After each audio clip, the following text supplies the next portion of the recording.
안녕하세요. 매일 공부 매일 인사이트의 김태형 작가입니다. 오늘은 그 은퇴자의 이제 그 현실 인식, 그리고 은퇴 후에 어떤 일을 해볼 수 있을지, 이런 부분에 대해서 살펴보도록 하겠습니다. 제가 이제 이 은퇴 후에 여러 가지 문제에 대해서 뭐 종합적으로 이렇게 뭐 설명하거나 안내 드릴 그런 위치는 아니고, 저의 경험과 제가 이렇게 여러 공동체에서 함께 교류하시는 분들의 그런 경험 사례, 이런 것들을 통해서 몇 가지 참고해 보실 사항들을 나열해 보도록 하겠습니다. 일단 오늘 이제 참고해 볼 텍스트는 동양 고전 그 순자에 나오는 내용인데요. 은퇴자의 그 현실 인식에 있어서 유용한 글이 될 듯해서 소개를 해 보도록 하겠습니다. 자, 한번 읽어볼게요. 남쪽에 야간이라는 나무가 있다. 줄기가 4치밖에 안 되지만 높은 산 위에 살면서 100길이나 되는 연못을 바라보고 있다. 이것은 나무의 줄기가 길어져서 그런 것이 아니라 서 있는 곳이 그렇게 만든 것이다. 야간이라는 나무가 있는데 줄기가 얼마 안 돼요. 근데 이제 높은 산 위에 있는 거죠. 그러니까 막 100길이나 되는 연못을 볼 수 있는 거예요. 우리가 이제 은퇴를 하기 전에 어떤 조직이라는 높은 산에 속해 있으면 어떻습니까? 뭐 우리의 어떤 능력이나 여러 가지 것들은 이거밖에 안 된다 하더라도 그 조직이라는 높은 산 위에 있기 때문에 그 이상의 그 뭐 존중이라든가 존경, 이런 것들을 받게 되죠. 그죠? 네. 특히 뭐 원청, 대기업에 종사를 했다거나 뭐 선생님, 교육 분야, 뭐 누가 봐도 이렇게 선생님, 기자, 뭐 누가 봐도 쩔쩔매죠, 네. 뭐 군의 높은 위치에 있다거나, 이건 뭐 그죠? 완전히 높은 산이고, 기타 여러 가지 이제 은퇴라는 말을 쓰실 정도의 나이 정도의 수준이시라면 어떤 조직에서도 높은 직책에 있겠죠. 그러면 우리는 이제 야간이나 나무처럼 높은 산 위에서 대우를 많이 받았던 거예요. 하지만 어떻습니까? 은퇴를 하고 나면 그 높은 산은 완전히 없어지죠. 하지만 여러분들, 우리의 의식은 어떻죠? 거기에 익숙해져 있는 거예요. 남들의 존중, 존경, 또 나름대로의 위상, 이런 것들에 익숙해져 있기 때문에 버리질 못하죠. 그런 것들을 은퇴 후에는 싸그리 내려놓으셔야 됩니다. 그렇지 않으면 그런 것으로 인한 뭐 상처라든가 뭐 우울증, 그런 것들을 겪을 가능성이 높죠. 그러니까 현실 인식을 정확히 하셔야 돼요. 우리 스스로가 매우 뛰어나서 그렇게 사회 속에서 내가 어딜 가면 다들 일어나서 막 나에게 인사하고 그랬던 건 아니죠. 내가 높은 산이라는 조직 속에 있었기 때문에 그것으로 인해서 그런 위상을 가질 수 있었던 거죠. 은퇴 후에도 거기에 젖어 있으면 정말 힘드시죠. 우리가 야간이란 나무가 되어서는 안 되겠다. 자, 또 하나는 반대 상황인데, 남쪽에 몽구라는 새가 있다. 깃털을 모아 집을 만들고 머리카락으로 엮어서 갈대이삭에 매달아 둔다. 깃털로 집을 이렇게 꼼꼼하게 잘 만들어요. 그런데 이제 바람이 불어서 약한 갈대가 꺾어지자 알이 깨지고 새끼가 죽는다. 어마어마한 비극이네요. 이것은 집이 완벽하지 않아서 그런 것이 아니라 메워둔 곳이 그렇게 만든 것이다. 우리가 은퇴 후에 사회에 나오게 되면 몽구라는 새가 되는 거죠. 우리 스스로가 은퇴하기 전보다 더 열심히 노력을 해요. 더 열심히 노력하고, 더 열심히 일하고, 더 열심히 고민하고, 생각하고, 헌신하고. 하지만 그것들이 갈대 이삭, 은퇴라는 어떤 보호받지 못하는 그런 상황에 처하다 보니까 이렇게 갈대가 꺾어지고, 내가 노력을 해도 그냥 갈대가 꺾어지면서 내가 피해를 보는 이런 상황이 많이 발생을 합니다. 이런 경우에는 또 너무나 이제 그 비관하거나 이러실 필요는 없고, 이게 뭐 나는 노력을 하지만 은퇴 후에 나에게 주어진 여건이라는 것이 이렇게 연약하고 약한 거구나, 이런 것들을 우리가 느껴야 될 것 같아요. 은퇴라는 건 경험해보지 못한 사람들은 쉽지 않습니다. 저도 이제 일종의 은퇴를 했죠. 제가 은퇴를 한 건 무슨 뭐 기업체에서 이렇게 나가시오 이런 은퇴는 아니고, 커리어가 단절이 되는 거예요. 제가 일했던 분야의 어떤 그 규모가 거의 뭐 그죠? 무의미해질 정도로 된다면 그 커리어를 멈출 수밖에 없잖아요. 그런 종류의 은퇴. 그래서 고군분투 여러 가지 이제 경험을 많이 해보고 있는데 더 열심히 노력하고 해도 몽구라는 새가 되는 것이고, 어떤 상황에서 기존에 이렇게 막 존경받고 존중받았던 상황이 없어지고 이게 거의 투명인간처럼 여겨질 때, 여러 가지 상황에서 저럴 때 야간이란 나무 생각을 많이 합니다. 은퇴자분들도 한번 참고해 보시길 바라겠습니다. 자, 그리고 은퇴 후에 어떤 일을 할 것인가? 자, 뭐 여러 가지 일이 있겠죠. 여러분들이 근무했던 뭐 회사에서 뭐 자회사 쪽으로 뭐 파견될 수도 있을 것이고, 또 개인적으로 이제 뭐 아이템이 좋아서 뭐 어떤 은퇴 후에 더 잘 되는 이런 경우도 있을 것이고, 다양한 경우는 있겠죠. 우리 사회가 이제 복잡계니까, 그죠? 하지만 그 일반적인 관점에서 제가 한번 말씀을 드려볼 텐데, 많은 분들이 아까 말씀드렸듯이 그 야간이란 나무, 내가 높은 산 위에서 존중받고 이런 것들에 대해서 젖어 있는 이런 것 정서를 잊지 못하고, 야, 그래도 내가 뭐 이 정도 수준에서 창업을 해야 되지 않겠냐, 내가 사장이 돼야 되지 않겠냐. 그래서 창업과 자영업의 전선으로 많이들 시도를 하시죠. 어렵다고 해도 시도를 많이 하세요. 어렵다고 해도. 왜냐? 그 수준을 내가 내려놓을 수가 없는 거예요. 내가 지금 그래도 그 정도 이런 활동을 했는데, 내가 지금 뭐 이런 작은 데 가서 이렇게 무슨 낮은 지위에서 내가 일을 할 수는 없다 해서 이제 창업과 자영업을 하는데, 자, 이런 이제 창업과 자영업의 비전, 제가 정말 많은 분들 지켜보고, 제가 속한 뭐 공동체에서도 많은 분들 보곤 하는데, 자영업의 비전이라는 건 딱 이런 것 같아요. 온 가족이 휴일 없이 매달려서 자 1인 월급 소득 정도를 그러니까 처음에는 다들 뭐 어떻게 되겠지 자신만만 하시죠. 사실 우리가 어떤 사업을 펼친다는 건 야성의 함수라는 얘기를 하잖아요. 투자는 야성의 함수다. 이 야성이 생기는 거예요. 막 누가 뭐라고 해도 들리지가 않죠. 뭐 연가시가 막 들어와 있는 것처럼 뭔가 까닭없는 뭐 기대 뭐 이런 것들을 갖게 되는 거죠. 그래서 이제 하시는 거예요. 하시는 거고, 뭐 하면 또 가족이 또 도와주면 뭐 될 것 같고. 그래서 자영업 업주를 하시면 거의 그런 경우들 많으실 거예요. 내가 고용한 아르바이트생 주는 월급보다 내가 더 못 버는 거죠. 그런 경우가 많죠. 그러니까 이제 어떻게 합니까? 내보내고 본인 혼자서 과도한 시간을 일을 하죠. 그리고 이제 가족들이 또 매달리게 되는 거예요. 그렇게 해봐야 버는 게 이제 은퇴 전에 내 월급 소득보다 못해요. 근데 생각을 해보세요. 이 가족들이 이 어마어마한 시간을 투자를 하는데, 그 시간을 만약에 외부에 취업을 해서 번다면 몇 배 이상을 벌죠. 그리고 무엇입니까? 자, 스스로 사업을 한다는 건 어마어마한 책임을 져야 되는 거예요. 여러분들 뭐 과거에는 월급쟁이가 뭐 투명 지갑이라고 해서 뭐 세금을 꼬박 내고, 지금은 자영업도 똑같습니다.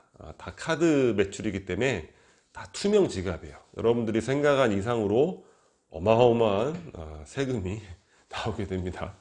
뭐 부가세 이런 거에 대한 개념도 없이 사업하시는 분들 많잖아요.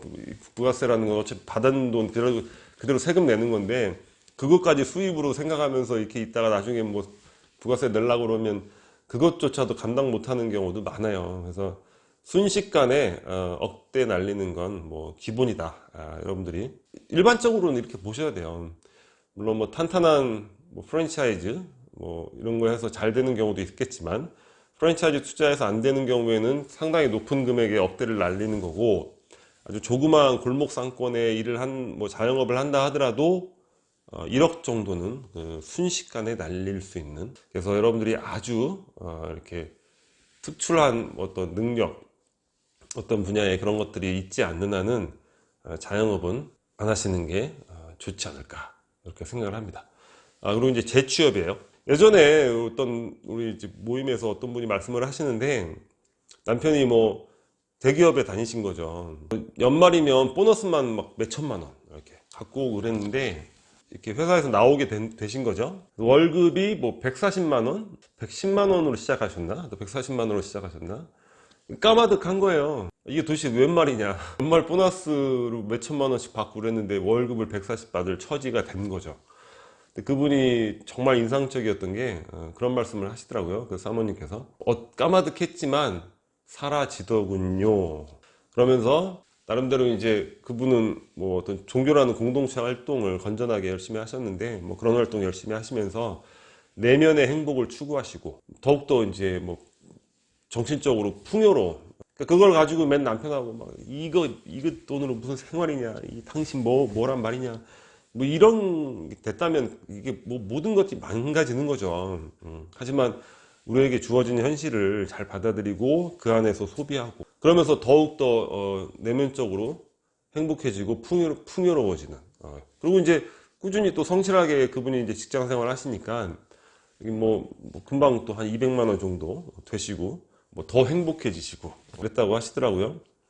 재취업이 자영업보다는 확실한 대안이 되지 않을까. 근데 재취업을 한다는 건 어렵죠. 여러분들이 기존의 어떤 나라는 어떤 자아상, 그래도 내가 뭐 이런 사람이었는데 내가 어떻게 이런 거를 다 버리셔야 됩니다. 그리고 뭐 말년에 점프를 해야겠네, 내가 또 막 벌어서 자녀들이고 뭐고 내가 팍팍 풀고 이래서는 굉장히 곤란하시죠.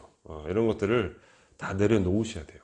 그런 욕망으로 또 뭐 좋은 정보가 있네 해서 주식이나 이런 데 투자했다가 모든 것을 한순간에 날려버리시는 분들 굉장히 많습니다. 이제는 과시가 아니라 내면에 충실해야 되고 다른 사람의 시야가 아니라 나의 시야로 세상을 살아가셔야 돼요. 이게 우리에게 주어진 저성장 시대의 삶의 방식이 되는 거예요. 그래서 보면 뭐 서울대 나오고 은행에서 뭐 상당히 높은 임원급 계시다가 지금 아파트 경비원을 하시는데 너무 행복하게 하시는 거예요. 왜냐? 경비원 하시면서 자기가 좋아했던 책 같은 것도 뭐 틈틈이 읽을 수 있고, 뭐 퇴근하고 주말에도 쉬고 주말에도 공부하고, 또는 뭐 내가 좋아했던 취미 생활을 할 수 있고. 하지만 자영업을 하면 어떻게 됩니까? 주말이 없죠. 휴일이 없어요. 퇴근이 없죠. 퇴근하고 나서도 머릿속에서 계속 이거 어떻게 해야 되나 고민, 걱정. 그래서 최저시급이 오르는 것에 대해서 많은 자영업자분들이 불만이 많지만 이거는 어떻게 될 수가 없어요. 왜냐하면 최저시급을 낮춘다고 해서 자영업이 살아날 수 있는 비전이 없는 거예요. 이게 무슨 뭐 마트만 가도 다 가정 간편식에서 다 집에서 사 먹고 뭐 이러지 누가 외식을 하겠습니까? 그래서 예전에 가장 만만하게 봤던 식당들조차도 가면 갈수록 더 어려워지는 거예요. 뭐 다 배달해 먹고, 또 뭐 잡화점 같은 경우도 없잖아요. 동네에 다 인터넷으로 주문하니까. 그래서 최저시급을 올리는 거는 우리가 자영업에서 어떻게 보면 벗어날 수 있는 그런 대안이 되는 거죠. 알아보면 우리가 모든 것들을 내려놓으면 얼마든지 자신의 어떤 시간을 확보하면서도 고정적인 수입, 그 안에서 얼마든지 우리가 생활해 나갈 수 있죠. 자녀를 도와줘야 된다 이런 생각은 이제는 하시면 안 되죠. 예. 자녀들도 이제 뭐 고등학교 2까지만 졸업 교육을 했으면 그 이후에는 자녀들 자유롭게 스스로가 알아서, 그런 것들이 오히려 자녀에게는 부담이 안 될 수도 있어요. 나중에 효도해라 이런 게 더 부담이지. 앞으로 그런 것들을 기대할 수 있겠습니까? 과거처럼. 네? 봉양 이런 문화는 구조적으로 힘들죠. 그래서 자영업, 재취업 부분을 한번 살펴봤고, 마지막으로 지금 제가 하고 있는 유튜브에 대해서 간단하게 몇 가지 말씀을 드려볼게요. 유튜브를 좀 다니다 보면 은퇴 후에 유튜브를 해라 이런 것들을 강력하게 추천하시는 분들이 많더라고요. 이런 걸로 인해서 뭐 은퇴 후라든가 아니면은 젊은 나이에서도 아예 회사를 그만두고 전업 유튜브로 나오는 경우가 많은데, 제가 뭐 길지 않은 시간이지만 유튜브를 좀 해본 경험을 말씀드릴게요. 자, 유튜브로 빠른 수입, 큰 수입을 기대하는 건 금물입니다. 예. 유튜브로 이렇게 수입이 나올 수가 없어요. 뭐 그런 케이스가 있겠죠. 그거는 이 표본이 전체에서 아주 극소수의 표본이 그런 거예요. 그걸 가지고 마치 뭐 이렇게 대부분 그럴 수 있겠다는 이런 가능성을 갖는다면 이거는 큰일 나는 거죠. 예. 그래서 전업 유튜브는 아니다. 대다수의 경우는 아니다.